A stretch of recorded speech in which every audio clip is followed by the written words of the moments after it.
Bunaqasi bo'lganmi? Endi bo'libdi-da mana. Chamamda qancha mehnat ketdi mana shunga? Ancha. Gullar festivaliga chiqadimi? Albatta chiqadi. Usta. Endi nechi kilolik? Xudo xolasa 50 kilolik. Qayda qilinibdi? Tilloda navoxonasida Nechta filial bor? 4 ta filial bor. Yana rekordni bizdan o'tkazib qo'yishdi. Yangilamizmi? Xudo xolasa yangilaymiz. Kim tayinlabdi? Dadamlar.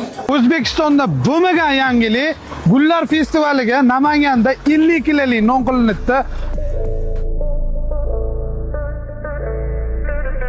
Endi rekordni biz qo'yamiz, sizlar tomosha qilasizlar. 50 kilolik non. Kimni qo'yadi?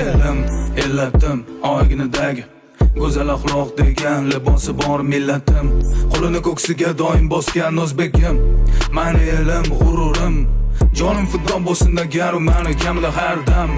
Salomatligi bor oqibatda oxiridagi moddam. Xotirjam o'zbekim mani millatim, donishmand devonxonam. Bu yerlarni kezdi bo'lib xaronaxli xarobotilar.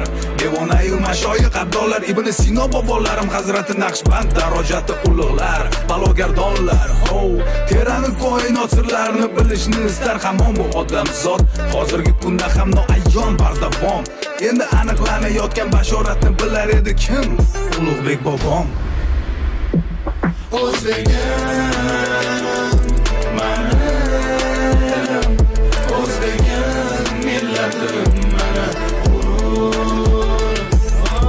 zaminim elim go'da yanada bepayon har tomonda Samarqand Buxoro Xiva tomon bo'limga doimani yana bu markaz zindon dunyoning olamida mani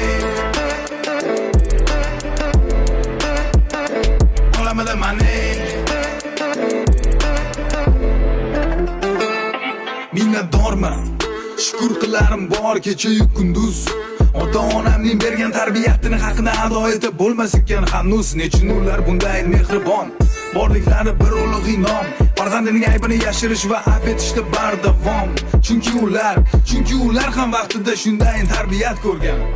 50 kilolik nonni xudo xolasa yopishtirildi.